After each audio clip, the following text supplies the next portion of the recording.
Hello dear UPSC aspirants, Takshashila IAS അക്കാഡമിയുടെ മറ്റൊരു YouTube വീഡിയോയിലേക്ക് എല്ലാവർക്കും സ്വാഗതം.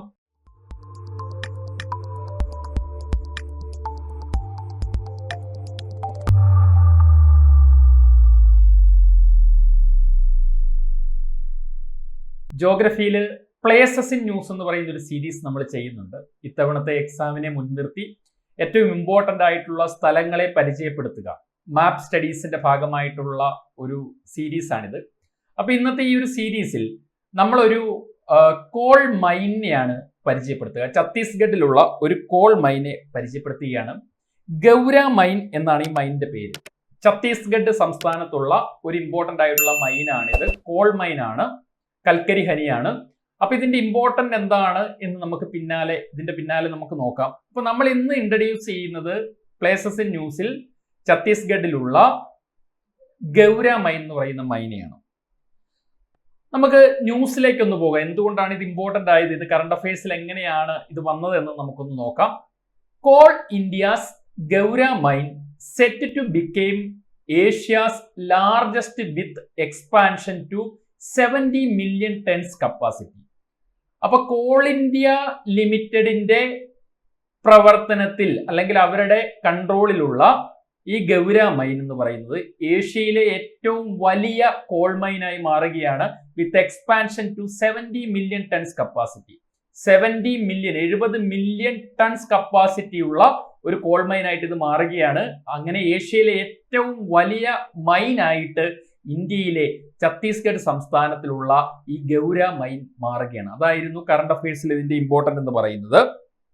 ഇനി ഇതിന്റെ ലൊക്കേഷൻ ഞാൻ പറഞ്ഞു, ഛത്തീസ്ഗഡ് ആണെന്ന് പറഞ്ഞു. ഗൗര മൈൻ ഓഫ് കോർബ എന്ന് പറയുന്ന റീജിയനിലാണ്, ഛത്തീസ്ഗഡിലെ കോർബ റീജിയനിലാണ് ഈ പറയുന്ന ഗൗര മൈൻ സ്ഥിതി ചെയ്യുന്നത്. ഈ set to become the largest coal mine in Asia. ഞാൻ പറഞ്ഞു ഏഷ്യയിലെ ഏറ്റവും വലിയ കോൾ മൈൻ ആയിട്ട് മാറുകയാണ്.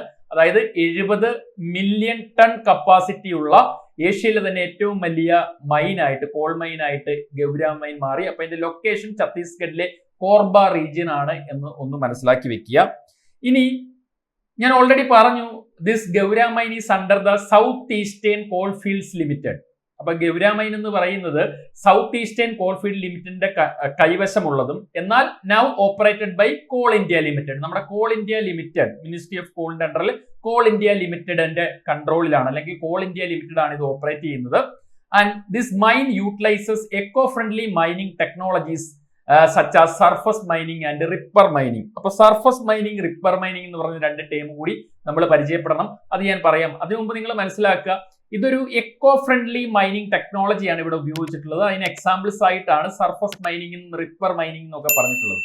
അപ്പൊ നിങ്ങൾ മനസ്സിലാക്കുക, ഇന്ത്യ പോലുള്ള ഒരു രാജ്യത്ത് നമുക്കിവിടെ ഒരുപാട് എനർജി നീഡ്സ് ഉണ്ട്. നമ്മുടെ എനർജി നീഡ്സിനെ അഡ്രസ് ചെയ്യാൻ വേണ്ടിയിട്ട് നമ്മുടെ മിനിസ്ട്രി ഓഫ് കോളും അതുപോലെ തന്നെ ministry of forest and environment ഇതെല്ലാവരും ചേർന്നിട്ടുള്ള ഒരു ശ്രമഫലമായിട്ടാണ് ഈ പറയുന്ന ഗൗര മൈൻ ഏഷ്യയിലെ തന്നെ ഏറ്റവും വലിയ കോൾ മൈൻ ആയിട്ട് മാറുന്നത് എന്ന കാര്യം നിങ്ങൾ മനസ്സിലാക്കുക. അപ്പൊ ഇന്ത്യയുടെ എനർജി നീഡ്സിനെ അഡ്രസ് ചെയ്യാൻ പറ്റുന്ന വിധത്തിൽ ഏഷ്യയിലെ ഏറ്റവും വലിയ മൈനായിട്ട് ഈ ഗൗര മൈൻ മാറുകയാണ്. അപ്പൊ അതുകൊണ്ട് തന്നെ ഇത് വളരെ ഇമ്പോർട്ടന്റ് ആയിട്ടുള്ള ഒന്നാകുന്നു എന്ന് നിങ്ങൾ മനസ്സിലാക്കുക. ഇനി നമ്മൾ ഈ പറയുന്ന സർഫസ് മൈനിങ്, റിപ്പർ മൈനിങ് എന്നൊക്കെ ഇത് ന്യൂസിൽ വന്ന കാര്യമാണ്. ഇവിടെ സർഫസ് മൈനിങ്ങും റിപ്പർ മൈനിങ്ങും ഒക്കെ എന്ന്. ആക്ച്വലി സർഫസ് മൈനിങ്ങിൽ പല ടൈപ്പ് മൈനിങ് ഉണ്ട്. അപ്പൊ അതിൽ പെടുന്ന ഒന്നാണ് റിപ്പർ മൈനിങ് എന്ന് പറയുന്നത്. അപ്പൊ സർഫസ് മൈനിങ് എന്ന് പറയുന്നത് ജനറലി പേരിൽ തന്നെയുണ്ട്, സർഫസിൽ മാത്രം, അതായത് എന്താ പറയാ, അണ്ടർഗ്രൗണ്ട് മൈനിങ് അല്ല, സർഫസിലുള്ള മൈനിങ് മാത്രം നടത്തുന്നു എന്നാണ് അതിന്റെ അർത്ഥം. അപ്പൊ surface mining is a broad category of mining in which soil and rock overlying the mineral deposits are removed. അതായത് മിനറൽസിന്റെ മുകളിൽ കാണുന്ന സോയിലും റോക്കുകളും ഒക്കെ മാറ്റിയിട്ട് ആ മിനറൽസ് കളക്ട് ചെയ്യുന്ന പ്രോസസ്സിനാണ് നമ്മൾ സർഫസ് മൈനിങ് എന്ന് പറയുക. In contrast to underground mining, the overlying rock is left in place and the mineral is removed through shafts or tunnels. അപ്പൊ നിങ്ങൾ മനസ്സിലാക്കുക, അണ്ടർഗ്രൗണ്ട് മൈനിങ്ങിൽ നിന്ന് സർഫസ് മൈനിങ്ങിന്റെ വ്യത്യാസം എന്താണെന്ന് ചോദിച്ചാൽ, സർഫസ് മൈനിങ്ങിൽ മിനറൽസ് മാത്രമേ അവിടെ നിന്ന് റിമൂവ് ചെയ്യുന്നുള്ളൂ. ഇതിന്റെ മുകളിൽ കിടക്കുന്ന സോയിലും റോക്കും എല്ലാം ആ മൈനിങ് ഏരിയയിൽ തന്നെ ഉപേക്ഷിക്കുകയാണ്. അണ്ടർഗ്രൗണ്ട് മൈനിങ്ങിലേക്ക് വരുമ്പോൾ ഇതെല്ലാം അണ്ടർഗ്രൗണ്ടിൽ നിന്ന് പുറത്തേക്ക് ഇറക്കിയിട്ട് അതിൽ നിന്ന് മിനറൽസിനെ വേർതിരിച്ചെടുക്കണം. ഇതങ്ങനെയല്ല, ആ സർഫസ് ഏരിയയിലുള്ള, അതായത് ഇപ്പൊ ഒരു മൗണ്ടൻ റീജിയനിലാണ് മൈനിങ് നടക്കുന്നതെങ്കിൽ ആ മൗണ്ടൈൻ ടോപ്പിലുള്ള ആ സർഫസിലുള്ള സോയിൽസും ആ റോക്കും മാറ്റിയിട്ട് അവിടെ നിന്നുള്ള മിനറൽസ് കളക്ട് ചെയ്യുന്നു, അതിനെ വേർതിരിച്ചെടുക്കുന്നു ത്രൂ ഷാഫ്റ്റ്സ് ഓർ ടണൽ. ഷാഫ്റ്റുകളും ടണലുകളും ഒക്കെ ഉപയോഗിച്ച് അതിനെ മാത്രം റിമൂവ് ചെയ്തിട്ട്, അതായത് മിനറൽസിനെ മാത്രം നീക്കിയെടുത്തിട്ട് അരിച്ചെടുത്തിട്ട് ബാക്കി മിച്ചം വരുന്ന സോയിലും റോക്കും എല്ലാം അവിടെ തന്നെ നിക്ഷേപിക്കുന്ന ഒരു രീതിയാണ് സർഫസ് മൈനിങ്ങിലുള്ളത്. അപ്പൊ ഈ സർഫസ് മൈനിങ്ങിന്റെ ഡിഫറെന്റ് കാറ്റഗറിയിൽ അല്ലെങ്കിൽ ഉദാഹരണമായിട്ട് പറയാവുന്നതാണ് ഈ strip mining, open pit mining, mountain top removal mining, ripper mining etcetera. അതായത് സർഫസ് മൈനിങ് എന്ന് പറയുമ്പോൾ പ്രകൃതിക്ക് എക്കോ ഫ്രണ്ട്ലി ആണ്, പ്രകൃതിക്ക് വലിയ ആഘാതങ്ങളൊന്നും ഉണ്ടാകുന്നില്ല. ആ ടോപ്പിലുള്ള സോയിലും അല്ലെ ഈ റോക്കുകളും ഒക്കെ മാറ്റിയിട്ട് ആ മിനറൽസ് റിമൂവ് ചെയ്തിട്ട് ആ സോയിലും റോക്സും എല്ലാം അവിടെ തന്നെ തിരിച്ചിടുന്ന ഒരു പ്രോസസ്സാണ് സർഫസ് മൈനിങ് കൊണ്ട് ഉദ്ദേശിക്കുക. അപ്പൊ അണ്ടർഗ്രൗണ്ട് മൈനിങ് എന്താണെന്നും ഈ പേരിൽ നിന്ന് അറിയാം.